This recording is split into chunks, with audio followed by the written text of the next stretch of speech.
King of Tamil drama வியூவர்ஸ்க்கு hi. இன்னைக்கு இந்த டிராமாவோட 4வது எபிசோட்ல என்ன நடக்க போகுது அப்படின்றதான் பார்க்க போறோம். லாஸ்ட் எபிசோட்ல ஜான் வந்து ஃபெல்லியை சமாதானப்படுத்திருப்பாரு.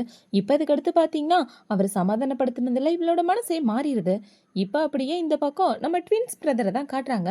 இவங்க 2 பேருமே அவங்களுக்கு ரொம்ப பிடிச்ச பொண்ணு கேத்ரினா கால் பண்ணி டேட்டுக்கு கூப்பிட்டுருக்கானுங்க. இப்ப அந்த பொண்ணுமே அங்க வந்து உட்காந்துட்டு இருக்க. எனக்காக வந்ததுக்கு ரொம்ப தேங்க்யூ அப்படின்னு இவ சொல்லிட்டு இருக்க. டேய், நான் தானடா இன்வைட் பண்ணேன், நான் தான் அவகிட்ட தேங்க்யூ சொல்லணும் அப்படின்னு இவ சொல்றான். இப்போ அவங்க 2 பேரும் இப்படி பேசுறத பார்த்தவொடனே கேத்ரினா என்ன சொன்னா, 2 பேரும் சேர்ந்து தான் என்ன கூப்பிட்டுருக்கீங்க, என்ன விஷயம் அப்படின்னு சொல்லி கேட்க, இப்பதான் இந்த 2 மரமண்டைங்களுக்கும் புரியுது 2 பேரும் ஒரே பொண்ணதான் லவ் பண்றானுங்க அப்படின்ற விஷயமே. இப்போ அவனுங்களை பாத்தீங்கன்னா ஒருத்தருக்கு ஒருத்தர் பார்த்து முறைச்சிட்டு இருக்க. இப்போ அப்படியே இந்த சீன் கட் ஆக அடுத்த நாள் ஆகுது. ராகா பாத்தீங்கன்னா காலங்கத்தாலே, டே உங்க எல்லாருக்கும் நான் பீட்சா வாங்கிட்டு வந்திருக்கேன் வாங்கடா, அந்த குட்டிச்சா வீட்டை விட்டு போயிடுச்சு அப்படின்னு சொல்லிட்டு இருக்க. ஃபர்ஸ்ட் இந்த இடத்துக்கு நவீனும் ஹெல்லு தான் வராங்க. இவனுங்க 2 பேரும் ஒருத்தருக்கு ஒருத்தர் மூஞ்சி கூட பார்த்து பேசிக்காம உட்காந்துட்டு இருக்க. என்ன நடக்குதுன்னு ராகாக்கு ஒண்ணுமே புரியல. இப்ப இந்த இடத்துக்கு ஃபெல்லிமே வந்துடுறா. நான் வீட்டை விட்டு போயிட்டேன், நீ யார்ப்பா உன்கிட்ட சொன்னது அப்படின்னு சொல்லி கேட்க, இவன் ரொம்ப ஷாக் ஆயிடுறான். கடைசி நேரத்துல என்னோட மனசு மாறிடுச்சு, அதனால நான் வீட்டை விட்டு போகல அப்படின்னு சொல்லி இவ பீட்சாவை எடுத்து சாப்பிட்டுட்டு இருக்க. இந்த பீட்சா நான் உனக்குன்னு சொன்னேன்னா சாப்பிடாதடி அப்படின்னு இவன் சொல்றான். ஆனா ஹீரோயின் அதெல்லாம் கண்டுக்காம வேற லெவல்ல இருக்கு பீட்சா அப்படின்னு சொல்லி சாப்பிட்டுட்டு இருக்க. இப்ப இந்த இடத்துக்கு ஜார்டனுமே வந்துடுறான். இப்ப அவனுங்க 2 பேரும் ஒரே பீட்சால கைய வச்சிட்டு இருக்க. டேய், அது என்னோட பீட்சாடா அப்படின்னு சொல்ல, இல்ல அது எனக்கு சொந்தம் அப்படின்னு இவங்க 2 பேரும் சண்டை போட ஆரம்பிச்சிடறாங்க. இப்ப அவங்க 2 பேரும் பாத்தீங்கன்னா சண்டை போட்டு கோச்சிக்கிட்டு அந்த இடத்த விட்டு போக, இங்க என்ன நடக்குது அப்படின்னு அங்க உள்ள யாருக்குமே புரியல. இவனுங்க அடிச்சுக்கிட்டு போறத பார்த்த உடனே, என்னடா எலியும் போன மாதிரி சண்டை போட்டுட்டு போறீங்க அப்படின்ற மாதிரி ராகா முழிச்சிட்டு இருக்கான். இப்ப இந்த இடத்துல ஃபெலியும் ராகாவும் மட்டும்தான் இருக்காங்க. இப்ப ராகா பாத்தீங்கன்னா ஃபெலியே பாத்துட்டு இருக்க. இதுக்காகடா அப்படி குறுகுறுன்னு பாத்துட்டு இருக்க, வேணும்னா எடுத்து தின்னே அப்படின்னு இவ சொல்றா. நான் ஒன்னும் அதுக்காகலாம் பாக்கல அப்படின்னு இவ சொல்லிட்டு இப்ப அவளோட செயின் அந்த இடத்துல வச்சுட்டு அவனும் அந்த இடத்த விட்டு போயிடறான். அந்த செயினை பார்த்ததுக்கு அப்புறம் தான் ஃபெலிக்கு கொஞ்சம் நிம்மதியா இருக்கு. இப்போ அடுத்த நாள் ஆகுது. கிளாஸ் ரூம்ல பாத்தீங்கன்னா ராகா வழக்கம் போல ஃபெலி கிட்ட சண்டை போட ஆரம்பிக்கிறான். ஒழுங்கா என்னோட நோட்டை குறி அப்படின்னு சொல்ல, டே ஹோம்ஒர்க்லாம் வீட்டுல பண்ணணும், இங்க பண்ணக்கூடாது அப்படின்னு இவ்வளவு நோட்டை பிடுங்கிட்டு இருக்கான்.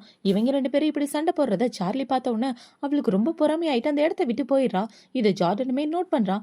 இப்ப அவளை பாத்தீங்கன்னா அந்த நோட்டை பிடிங்கிட்டு வந்து அந்த டேபிள்ல வச்சுட்டு ஒழுங்கா போய் வேலையை பாரு அப்படின்னு சொல்லிட்டு இருக்க. ராகா பாத்தீங்கன்னா இன்னொரு பையனோட நோட்டை பிடிங்கிட்டு போய் ஹோம்ஒர்க் பண்ணிட்டு இருக்கான். இப்ப ஃபெலி ரெஸ்ட் ரூமுக்கு தான் போயிட்டு இருக்கா. அந்த இடத்துல அவளோட ஃப்ரெண்டு சார்லி தான் இருக்கா. இப்ப சார்லி என்ன சொல்றானா, எனக்கு ராகானா ரொம்ப பிடிக்கும், ரொம்ப வருஷமா நான் அவனை காதலிச்சிட்டு இருக்கேன், அவங்கிட்ட இருந்து தள்ளியே இரு, உன்ன மாதிரி ஒரு அனாத ஆசிரமத்துல இருந்து வந்த பொண்ணெல்லாம் அவனுக்கு கண்டிப்பா செட் ஆகுது அப்படின்னு சொல்ல, அப்ப நீ எங்க இருந்து வந்த, நீயும் அங்க இருந்து தானே வந்த அப்படின்னு இவ சொல்ல, நீ என்ன பேசுற, வாய் முடி, யாராவது கேட்டா என்ன ஆகும் தெரியுமா, தேவையில்லாம பேசாத அப்படின்னு சொல்ல, நீ தானே ஃபர்ஸ்ட் ஆரம்பிச்ச, எப்பல இந்த மாதிரிலாம் நீ மாறின, எதுவா இருந்தாலும் முதல்ல என்கிட்ட பேசுறதுக்கு முன்னாடி பார்த்து பேசு, இல்லைன்னா எதுவும் பேசாத அப்படின்னு சொல்லிட்டு ஹீரோயின் அந்த இடத்த விட்டு போக, இவளுக்கு பாத்தீங்கன்னா மூஞ்சி ஒரு மாதிரி ஆயிடுது. இப்ப 2 பொண்ணுங்க வந்து என்ன கேக்குறாங்கன்னா, என்னடியாச்சு உன் மூஞ்சிக்கு இப்படி இருக்கு அப்படின்னு சொல்லி கேட்க, அதெல்லாம் ஒண்ணும் இல்ல வாங்க அப்படின்னு சொல்லி இவ கூட்டிட்டு போயிட்டு இருக்கா. இப்ப ஃபெலி கிளாஸ் ரூமுக்கு வந்ததுக்கு அப்புறம் ராகா என்ன கேக்குறானா, எனக்கு நீ யார் கூட கார்ல போக போற, என் கூட வரலால அப்படின்னு சொல்லி கேட்க, அது எதுக்காகடா நீ கேக்குற அப்படின்னு சொல்ல, இவனை பாத்தீங்கன்னா திரு முழிச்சிட்டு இருக்கான். இப்ப அவங்க எல்லாரும் எங்க போறாங்கன்னு பாத்தீங்கன்னா பிடி பீரியடுக்கு தான் போறாங்க. இப்ப பாத்தீங்கன்னா 2 டீமா பிரிஞ்சு நின்னுட்டு எல்லாரும் வார்ம் அப் பண்ணிட்டு இருக்காங்க. இப்ப இந்த டீமுக்கு எல்லாருக்கும் சொல்லி கொடுக்கறது யாருன்னா சார்லி தான். ஏன்னா அவ தான் சீனியரா இருக்கா. இப்ப பாத்தீங்கன்னா சீனியர் தனியா ஜூனியர் தனியா பிரிஞ்சு நிக்கிறாங்க. நம்ம ஃபெல்லி ஜூனியர்ல நின்னுட்டு இருக்கா. இப்ப அவளை பாத்தீங்கன்னா ஒரு ட்ரையல் காட்ட, அதை பார்த்தோன்னே எல்லாரும் ஷாக் ஆயிட்டு இருக்காங்க. இப்ப அந்த சார்லி வேணும்னே, ஃபெலி நீ வந்து பண்ண அப்படின்னு சொல்ல, இல்ல நானே புதுசு எனக்கு பயமா இருக்கு அப்படின்னு இவ சொல்லிடுறா. பயப்படாத, இந்த கேமை பொறுத்த வரைக்கும் நம்பிக்கை தான் முக்கியம் அப்படின்னு சொல்லி ஃபெலிய மேல ஏறி நிக்க வைக்க இவளுமே தூக்கி விட்டுட்டு இருக்கா. இப்ப அவளை பாத்தீங்கன்னா டக்குன்னு அவளோட கையை எடுத்து விட, ஃபெலி அவ்வளவு உயரத்துல இருந்து கீழே விழுந்ததுல அவளோட கல்ல பயங்கரமா அடிபட்டுருது. இது எல்லாத்தையும் ராகா பார்த்துட்டு வேகமா ஃபெலியை தூக்கலாம் அப்படின்னு வரும்போது அந்த இடத்துக்கு ஜார்டன் வந்து ஃபெலியை தூக்கிடுறான். இதை பார்த்தோன்னா ராகாக்கு வயிற்றுச்சலா இருக்கு. ஃபெலி என்னோட முதுகுல ஏற நான் அவனை தூக்கிட்டு போறேன் அப்படின்னு சொல்ல, இல்ல வேண்டாம் நானே நடந்து வரேன் அப்படின்னு இவன் நடக்க ட்ரை பண்றான். ஆனா இவளால சுத்தமா நடக்கவே முடியல. இப்ப ஜார்டன் ஹீரோயினை தூக்க, இதை பார்த்த உடனே அவனால அங்க நிக்க கூட முடியல. அந்த அளவுக்கு ராகாக்கு கோவம் வந்துட்டு இருக்கு. ப்ளீஸ் என்னை இறக்கி விடு, நான் முடிஞ்ச வரைக்கும் ட்ரை பண்ணி நடந்து வரேன் அப்படின்னு சொல்ல, அவனுமே இறக்கி விட்டுட்டு ஃபெலியை கூட்டிட்டு போயிட்டு இருக்கான். இப்ப அவன் போனதுக்கு அப்புறம் ராகா வந்து சார்லி கிட்ட என்ன கேட்கறானா, நீ எதுக்காக அப்படி பண்ண, அவ கீழே விழும்போது நீ வேணும்னு விட்டன்றதை நான் பார்த்தேன் அப்படின்னு சொல்ல, நீ என்ன பேசிட்டு இருக்க, நான் எதுவும் பண்ணல, புது ஸ்டூடெண்ட்லாம் இந்த மாதிரி கீழே விழுறது சாதாரண விஷயம் தானே, கத்துக்க கொஞ்சம் டைம் ஆகும் அப்படின்னு இவ சொல்லிட்டு இருக்க. ராகா அதெல்லாம் கண்டுக்காம அந்த இடத்த விட்டு போக, இவன் எப்படா பார்த்தா அப்படின்ற மாதிரி இவ யோசிச்சுட்டு இருக்கா. இப்போ அடுத்த நாள் ஆகுது. நவீன் பாத்தீங்கன்னா அவனோட கிச்சன்ல சமைச்சிட்டு இருக்கான். இவன் இப்படி பண்ணிட்டு இருக்கும்போது அந்த இடத்துக்கு ஃபெலிதா வரான். என்ன பண்ணிட்டு இருக்க அப்படின்னு சொல்லி கேட்க, நான் சமைக்கலான்னு முடிவு பண்ணியிருக்கேன். ரொம்ப நாளைக்கு அப்புறம் இங்க வந்திருக்கேன் தெரியுமா, எப்பயாவது ஸ்ட்ரெஸ்ஸா இருந்தா இங்க தான் வந்து சமைப்பேன் அப்படின்னு இவன் சமைச்சிட்டு இருக்க, அந்த சாப்பாடை இவ சாப்பிட்டு பார்த்துட்டு இருக்கா. சால்ட் கொஞ்சம் கம்மியா இருக்கு அப்படின்னு சொல்ல, இவனும் சால்ட் எல்லாம் போட்டு சூப்பரா சமைச்சு கொடுக்க, அதை சாப்பிட்ட உடனே நீ உண்மையாவே ரொம்ப நல்லா சமைக்கிறியே, யாருக்கிட்டே இருந்து கத்துக்கிட்ட அப்படின்னு சொல்லி கேட்க, என்னோட அம்மா கிட்டே இருந்து தான். எங்க அம்மா இப்படிதான் சமைப்பாங்க, அவங்க சமைக்கிறதெல்லாம் நான் பார்ப்பேன். எனக்கு எப்பெல்லாம் மைண்ட் அப்செட்டாக இருக்கும் அப்பெல்லாம் நான் சமைக்கிறதுக்கு போயிடுவேன் தெரியுமா அப்படின்னு இவன் சொல்ல, என்னாச்சு உனக்கும் ஹெல்லுக்கும் ஏதாவது பிரச்சனையா அப்படின்னு இவன் கேட்குறா. ஆமா பெரிய பிரச்சனை தான், 2 பேரும் ஒரே பொண்ணை லவ் பண்ணிட்டு இருக்கோம், அப்புறம் பிரச்சனை ஆகாம எப்படி இருக்கும் அப்படின்னு இவன் அவனோட கதையெல்லாம் சொல்லிட்டு இருக்கான். நீயும் உன் தம்பி கூட பேசி பார்க்க கூடாது, நீங்க 2 பேரும் சண்டை போட்டதே இல்லையாமே அப்படின்னு இவன் சொல்ல, ஆமா நாங்க சண்டை போட்டதில்ல தான், ஆனா இப்போ போய் நான் பேசினேன்னு வச்சுக்கேன் அவன் ரொம்ப சீனை போடுவான் அப்படின்னு இவ சொல்லிட்டு இருக்க. இப்போ வெளியே பாத்தீங்கன்னா ஜார்டனுக்கு தான் மெசேஜ் அனுப்புறா. ஜார்டன் நீ ஃப்ரீயா இருக்கியா அப்படின்னு இவ ஜார்டன் கூட சேர்ந்து ஏதோ ஒரு பிளான் பண்ணிட்டு இருக்கா. இப்போ ஹெல்ல அமைதியா உட்காந்துட்டு இருக்கும்போது அந்த இடத்துக்கு ஜார்டன் வந்து என்ன சொல்றானா, டே உன்னோட அண்ணங்கார இருக்கான்ல, அவனோட கேம் எல்லாம் ரீசெட் பண்ண போறானா, ஒரு ரூம்ல என்னமோ பண்ணிட்டு இருந்தான் அப்படின்னு சொல்ல, இப்போ அவன் வேகமா அவனோட ரூமுக்குள்ள தான் போறான். அங்க போய் பார்த்தா அவன் எதையோ தேடிட்டு இருக்கான். டே என்ன தடா தேடுறா அப்படின்னு சொல்லி இவன் கேட்டுட்டு இருக்கும்போது அவங்களோட ரூமை யாரோ லாக் பண்ணிடுறாங்க. யாரோட வேலைன்னு பார்த்தா ஃபெலிய ஜார்டன் தான் பண்ணி வச்சிருக்காங்க. இப்போ அவனுங்களை பாத்தீங்கன்னா, ஏய் கதவு திறங்க இல்லைன்னா கதவு உடைச்சிருவேன் அப்படின்னு சொல்லிட்டு இருக்க, 1 மணி நேரத்துக்கு கதவு ஓப்பன் ஆகாதுடா அப்படின்னு இவங்க சொல்லிடுறானுங்க. இப்போ அவன் என்ன கேட்கறானா, என் ரூம்ல என்னடா பண்ணிட்டு இருக்க அப்படின்னு சொல்லி கேட்க, வாட்ச் தேடிட்டு இருந்தேன்டா அப்படின்னு இவன் சொல்லிட்டு இருக்கான். இப்போ அவனுங்க 2 பேரும் சண்டை போட ஆரம்பிக்கிறானுங்க. ஒழுங்கா கதவை திறக்க சொல்ற அப்படின்னு சொல்ல, அதுக்கு ஏன்டா என்ன போட்டு அடிக்கிற அப்படின்னு சொல்லி இவனும் போட்டு அவனை அடிச்சிட்டு இருக்கான். சரி நம்ம 2 பேரும் ஒரே பொண்ணை காதலிப்போம், நான் கொஞ்சம் கூட எதிர்பார்க்கல தெரியுமா அப்படின்னு இவன் சொல்லிட்டு இருக்க, நானும் தான் கொஞ்சம் கூட எதிர்பார்க்கல அப்படின்னு ஹெல் சொல்றான். இப்ப நவீன் என்ன சொல்றானா, சரி நம்ம 2 பேருக்கும் ஒரே பொண்ணை தான் பிடிச்சிருக்கு, 2 பேரும் அந்த பொண்ணு மேல எந்த அளவுக்கு காதல் வச்சிருக்கோம் அப்படின்றத எக்ஸ்போஸ் பண்ணுவோம். அந்த பொண்ணுக்கு யாரை பிடிச்சிருக்கோ அவங்க அந்த பொண்ணை லவ் பண்ணலாம். ஒருவேளை நம்ம 2 பேருமே அந்த பொண்ணுக்கு பிடிக்கலன்னா அது அவளோட விருப்பம், அதை ஒன்றும் மாற்ற முடியாது. இந்த டீல் எப்படி இருக்கு அப்படின்னு சொல்லிட்டு இருக்க, ஹெல்லு பாத்தீங்கன்னா அமைதியா நின்றுட்டு இருக்கான். டே இது வரைக்கும் நம்ம 2 பேரும் சண்டை போட்டதே இல்லை, சின்ன வயசுல இருந்து ஒரு பொண்ணுக்காக போய் நம்ம 2 பேரும் சண்டை போட்டுட்டு இருக்கோம். அந்த பொண்ணுக்கு நம்ம 2 பேர்ல யாரை பிடிச்சிருக்கோ அவங்கள லவ் பண்ணிட்டோம், இன்னொரு ஆள் விலைக்கு போய்க்கலாம், இந்த அக்ரிமெண்ட் தான் நல்லா இருக்கு அப்படின்னு சொல்ல அவனும் ஓகேன்னு சொல்லிடுறான். இப்போ அவனுங்க 2 பேரும் கை கோர்த்துட்ட உடனே ஹீரோயின் என்ன சொல்றானா, எங்க ஆசிரமத்துல கூட யாராவது சண்டை போட்டுக்கிட்டாங்கன்னா நாங்க இப்படிதான் 2 பேரும் ஒரே ரூம்ல போட்டு பூட்டிடுவோம் அப்படின்னு சொல்லிட்டு இருக்க. ஜார்டனுக்கு ரொம்ப சந்தோஷமா இருக்கு இவ பண்றதெல்லாம் பார்த்து. இப்போ அந்த இடத்துல இருந்து நவீன பாத்தீங்கன்னா ரொம்ப ஹாப்பியா வந்துட்டு இருக்க, அப்பாடா போட்ட பிளான் சக்சஸ் அப்படின்ற மாதிரி இவங்க 2 பேரும் ஹாப்பி ஆயிட்டு இருக்காங்க. இப்போ அடுத்த நாள் ஆகுது. ஹீரோயின் பாத்தீங்கன்னா ஏதோ ஒரு புக்கை வச்சு ரொம்ப சின்சியரா பார்த்துட்டு வந்துட்டு இருக்க.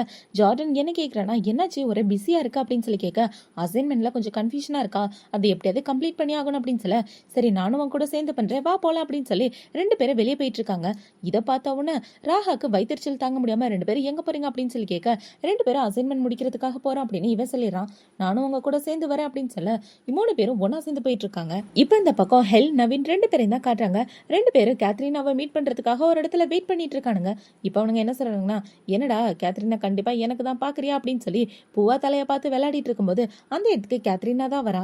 இப்போ கேத்ரினா வந்த உடனே இவனை பார்த்தீங்கன்னா ஒரு பொம்மையை எடுத்து வைக்க ஹெல் வந்து ஒரு பாக்ஸ் கிஃப்ட் கொடுக்குறான்.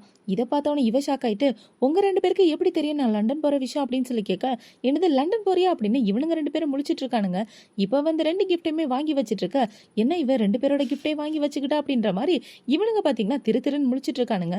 இப்போ கேத்ரினா என்ன சொல்றானா, நான் கொஞ்ச நாள்ல லண்டனுக்கு போக போறேன், நம்ம ஸ்கூல் லைஃப்பை பாதியில விட்டுட்டு நான் அங்க போய் படிக்க போறேன் அப்படின்னு சொல்ல இவனுங்களோட நெஞ்சில இடி தூக்கி போட்ட மாதிரி இருக்கு. என்ன நீ திடீர்னு இப்படி சொல்லிட்ட, ஏன் சடனா அங்க போறேன், இங்கே படிக்கலாம்ல அப்படின்னு சொல்ல, இல்ல எங்க அப்பாக்கு லண்டன்ல தான் ஒர்க் இருக்கு, ஸோ நானும் அங்க போக போறேன், உங்க எல்லாரையும் நான் ரொம்ப மிஸ் பண்ணுவேன் தெரியுமா, சொல்லப்போனா இதுதான் நம்மளோட கடைசி மீட்டிங் அப்படின்னு சொல்லிட்டு இருக்க. இவனுங்களுக்கு என்ன பண்றதுனே தெரியல. இந்த கிஃப்ட் என்ன லாஸ்ட் டைமா மீட் பண்ண போறீங்க அதுக்காக தானே கொடுத்துருக்கீங்க அப்படின்னு சொல்லி கேட்க, இல்ல நாங்க 2 பேருமே உன்னை லவ் பண்றோம், அந்த ஃபீலிங்ஸை எக்ஸ்போஸ் பண்ற விதமா தான் அந்த கிஃப்ட்டை கொடுத்தோம் அப்படின்னு சொல்ல, 2 பேரும் என்ன சொல்லிட்டு இருக்கீங்க எனக்கு ஒண்ணுமே புரியல அப்படின்னு கேத்ரினா சொல்லிட்டு இருக்கா. நானும் உன்னை லவ் பண்றோம், அதே மாதிரி ஹெல்லும் உன்னை லவ் பண்றான், எங்க 2 பேர்ல யாரு உனக்கு பிடிச்சிருக்குன்னு சொல்லு அப்படின்னு சொல்லிட்டு இருக்க. நீங்க பாருங்க உண்மையாவே நான் உங்க 2 பேரையும் லவ்வர்ஸா நினைக்கவே இல்லை, ஆனா உங்களோட மனசுல இருக்க ஃபீலிங்ஸை சொன்னதுக்கு ரொம்பவே தேங்க்யூ.